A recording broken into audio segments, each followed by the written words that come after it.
love photography, but can you make real money? Better money than you're making in your full-time job, more money than your friends are making, so much money that you're the envy of everybody. Is it possible? Yes, it is. I personally ran a portrait photography business where I, on average, made about 4K per client, and 6K and 10K clients were not out of the question. And then I started another family photo gallery business where one time I earned $70,000 from one client. It kind of blew my mind too. So when I tell you it's possible, it's possible. But what is the difference between a $500 client and a $5,000 client? What are you going to have to do that's different and really ensures that you're in that top range each and every time, and really ensures that you keep booking those clients over and over and over again? And is it possible to even get these clients if you wouldn't even be able to afford you at that level? Yes, it is.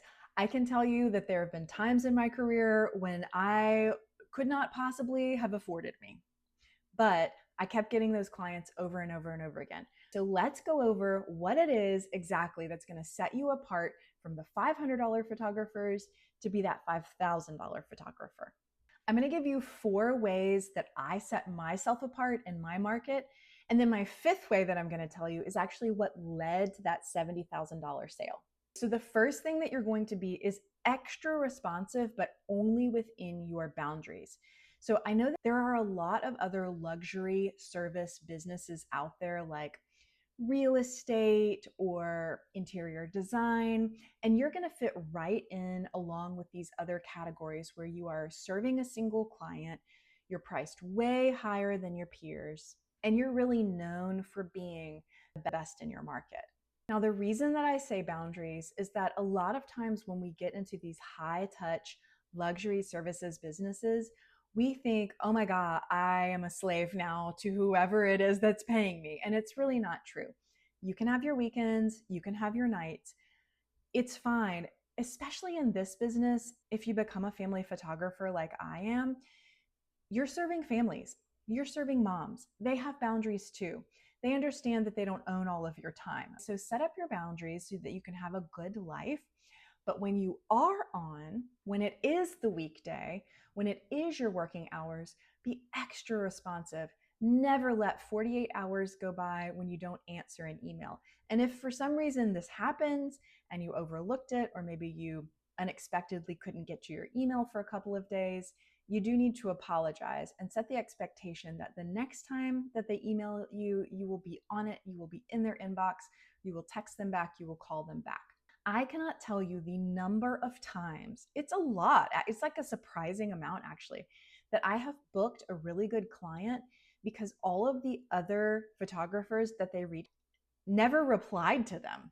Can you imagine? You have a new client sitting in your email inbox and you just don't reply. It's crazy to me, but it happens.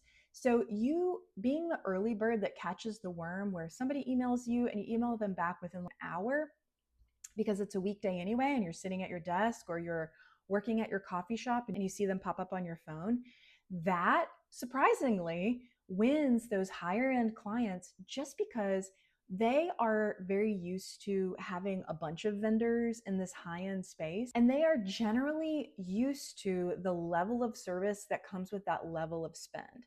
This level of service right here is responsive.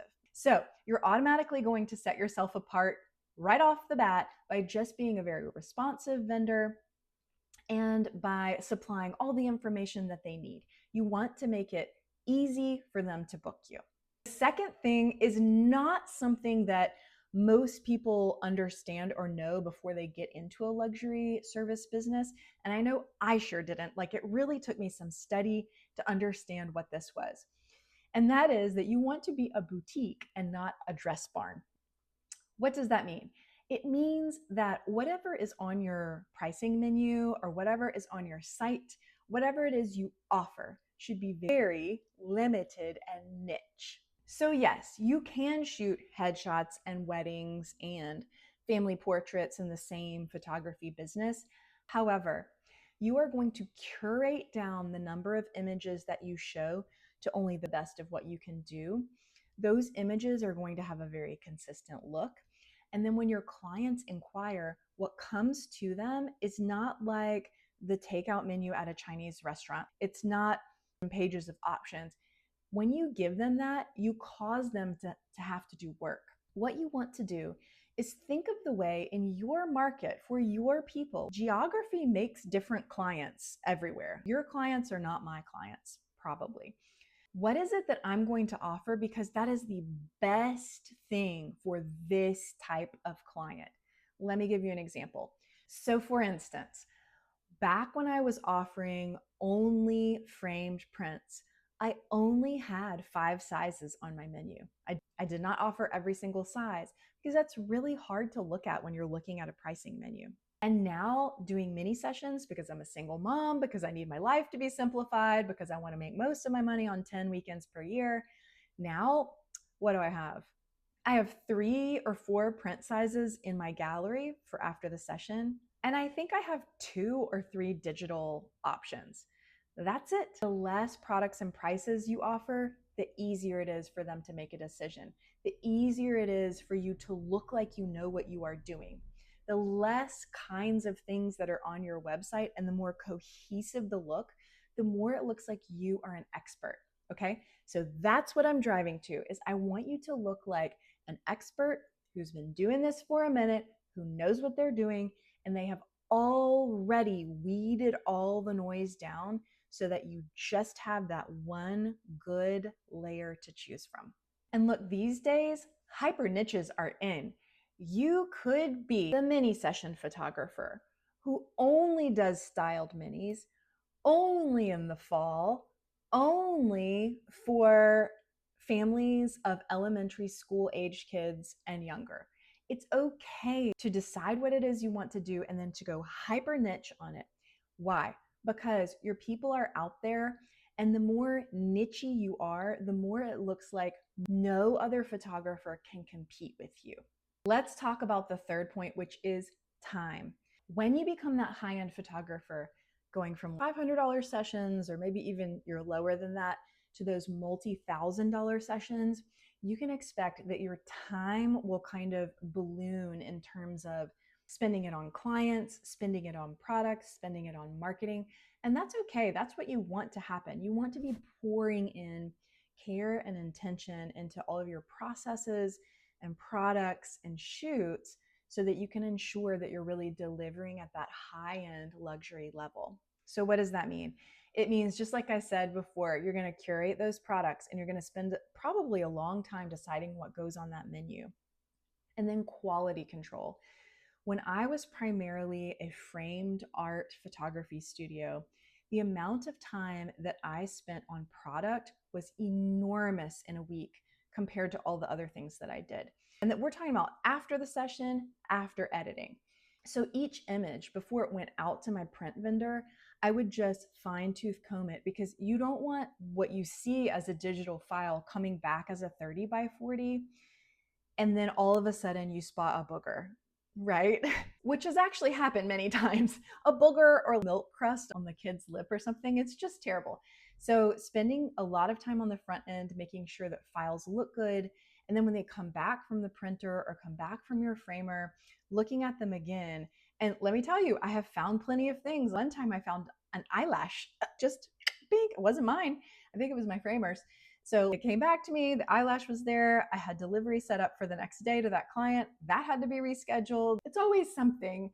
And there aren't really like photography emergencies, but you are going to have to spend more time ensuring that your product is really getting to your client in the best way possible. And quality control sometimes involves money. I cannot tell you the number of times that something has come back to me or it's been wrong, and I personally have had to pay out of my pocket to make it right. Or maybe I messed something up and I have to make it right because that's my client.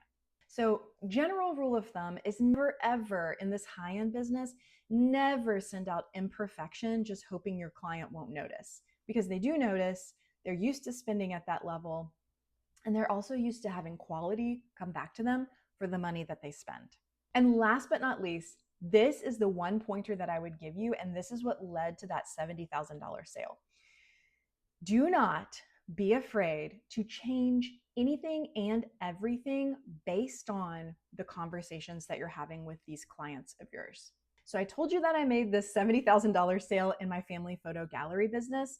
But what I didn't tell you is that the reason I even opened up a family photo gallery business is because I was working with my high-end clients in my photography business, and they all kept saying the same thing, which is that, hey, you're great and all. We love you, Kate. And it's no problem for us to go ahead and get a photography shoot. But once we get those images back, we don't do anything with them. Our life moves on, school has started, we're schlepping kids back and forth to soccer and art lessons and dance and whatever.